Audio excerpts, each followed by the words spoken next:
जिंदगी में कुछ ही रिश्ते इतने कॉम्प्लेक्स होते हैं जितना कि फादर और सन के बीच का रिश्ता, जहां एक्सपेक्टेशंस अनस्पोकन होती हैं, इमोशंस दबे रहते हैं और कॉन्फ्लिक्ट्स अक्सर खामोश रहते हैं।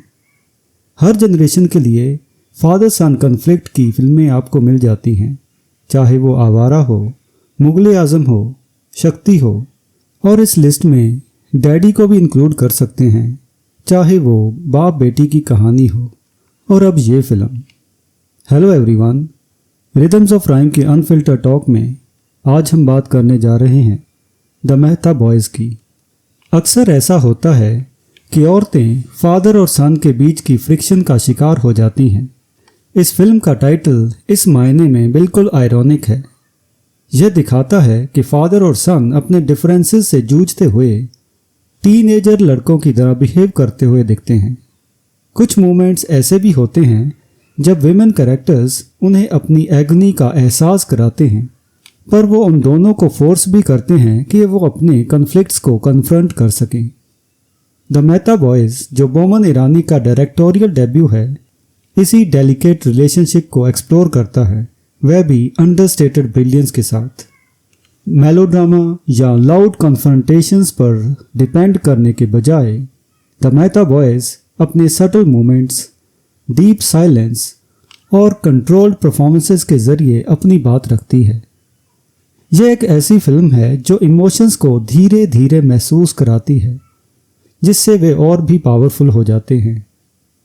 बोमन ईरानी और अविनाश तिवारी की स्ट्रॉन्ग परफॉर्मेंसेस, शार्प लेकिन सेंसिटिव स्क्रीन प्ले और एक रिफ्रेशिंग विजुअल स्टाइल के साथ यह फिल्म एक ऐसा एक्सपीरियंस देती है जो डीपली पर्सनल होते हुए भी यूनिवर्सली रिलेटेबल है।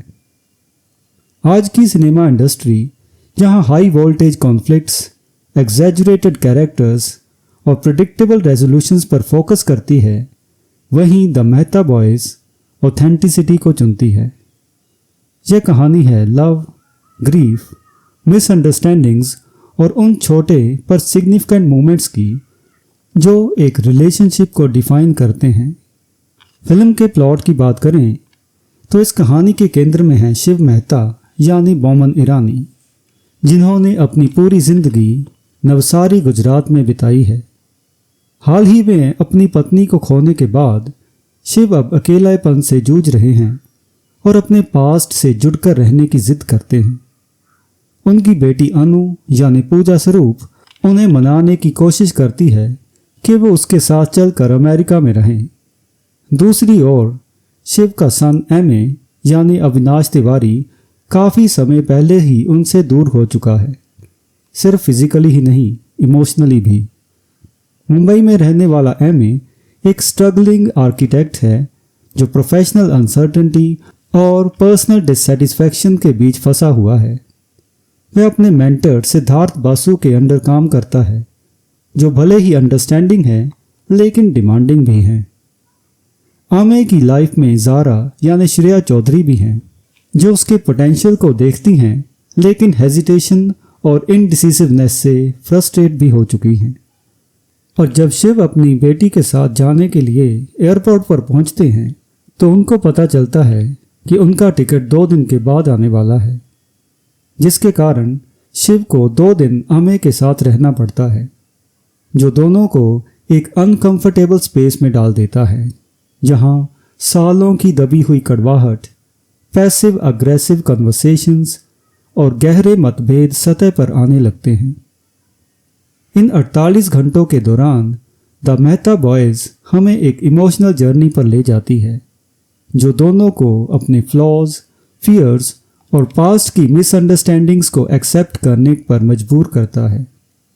फिल्म की परफॉर्मेंसेस की बात करें तो बोमन ईरानी, जो मुन्ना भाई MBBS या 3 इडियट्स जैसी फिल्मों में अपने लार्जर दैन लाइफ रोल्स के लिए जाने जाते हैं, शिव मेहता के रूप में अपने करियर की सबसे नुएंस्ड परफॉर्मेंसेस में से एक देते हैं। वह जिद्दी हैं, अपने आदतों में बसे हुए हैं, पर फिर भी भीतर से वल्नरेबल भी हैं। वह अपने दुख को ओवरप्ले नहीं करते और ना ही मेलोड्रामेटिक आउटबर्स्ट पर भरोसा करते हैं। उनकी बॉडी लैंग्वेज और छोटे छोटे जेस्चर्स सब कुछ कह जाते हैं। जब वह अपनी वाइफ को याद करते हुए हल्के से कांपते हैं, या जब एक पुराने क्रिकेट मैच को देखते हुए उनकी आंखों में चमक आ जाती है, तब उनके भीतर के दबे हुए दुख और अनएक्सप्रेस्ड लव का एहसास होता है। और अब बात करते हैं अविनाश तिवारी की। अविनाश तिवारी, जिन्हें लैला मजनू में उनके इंटेंस रोल के लिए जाना जाता है, इस फिल्म में एक ऐसी परफॉर्मेंस देते हैं जो अंडरस्टेटेड लेकिन डीपली मूविंग है। एमे एक ऐसा कैरेक्टर है जो लगातार खुद से कॉन्फ्लिक्ट में रहता है। वह इंडिपेंडेंस चाहता है लेकिन वैलिडेशन की तलाश में भी है।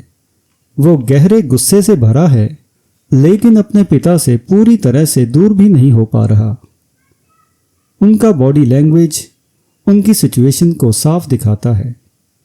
बात करने से पहले उनकी हिचकिचाहट, उनकी रेस्टलेस मूवमेंट्स और अपने पिता के लिए प्यार और फ्रस्ट्रेशन से भरे पल। उनके बेस्ट मोमेंट्स में से एक वो सीन है जहां वह शिव के साथ एक हीटेड आर्गुमेंट में उलझ जाते हैं।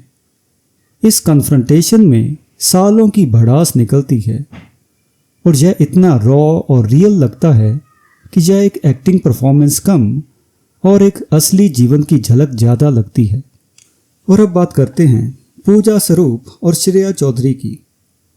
पूजा स्वरूप यानी अनु और श्रेया चौधरी यानी ज़ारा इस फिल्म में डेप्थ और इमोशनल ग्राउंडिंग जोड़ते हैं।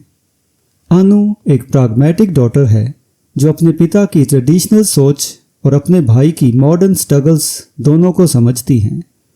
वह उन दोनों के बीच एक ब्रिज का काम भी करती हैं, पर उनको साथ रहने को भी कहती हैं। और दूसरी तरफ ज़ारा, जो कि एमी की गर्लफ्रेंड है, उसे कोई आसान एस्केप नहीं देती। वो उसकी बचकाना हरकतों पर रिएक्शन नहीं देती और ना ही उसकी प्रॉब्लम्स सॉल्व करने का जिम्मा लेती हैं, बल्कि उसे सेल्फ रियलाइजेशन की तरफ धकेलती हैं। यह दोनों औरतें सिर्फ साइड कैरेक्टर्स नहीं हैं, बल्कि ऐसी इमोशनल इंटेलिजेंस की झलक देती हैं जो मेहता बाप बेटे में मिसिंग है। यही वजह है कि इनका प्रेजेंस कहानी के लिए क्रूशल बन जाता है। और अब बात करते हैं फिल्म के टेक्निकल एस्पेक्ट्स की। पहली बार डायरेक्टर की भूमिका निभाते हुए बोमन ईरानी रिस्ट्रेंट दिखाते हैं।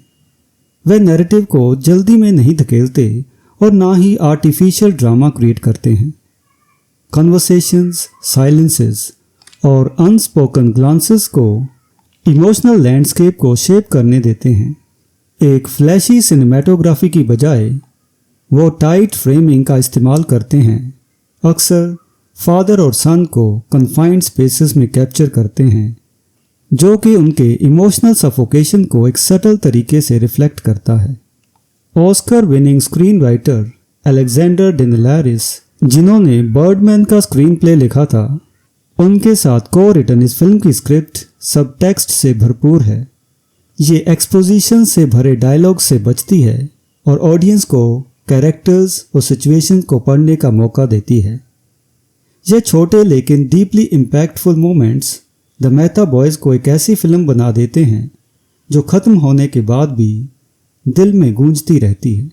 और म्यूज़िक की बात करें तो इस फिल्म के गाने बैकग्राउंड में ही चलते हैं और सिचुएशनल होने की वजह से फिल्म के साथ साथ सुनने पर ज़्यादा इम्पैक्टफुल लगते हैं। तो इस फिल्म पर हमारा अनफिल्टर्ड वर्डिक्ट ये होगा कि अगर आप कुछ उलझे हुए रिश्तों से जूझ रहे हैं तो ये फिल्म देख सकते हैं उनको सुलझाने के लिए। अगर एस्केप चाहिए तो आपको बहुत मिल जाएंगे, पर शायद इस फिल्म में नहीं।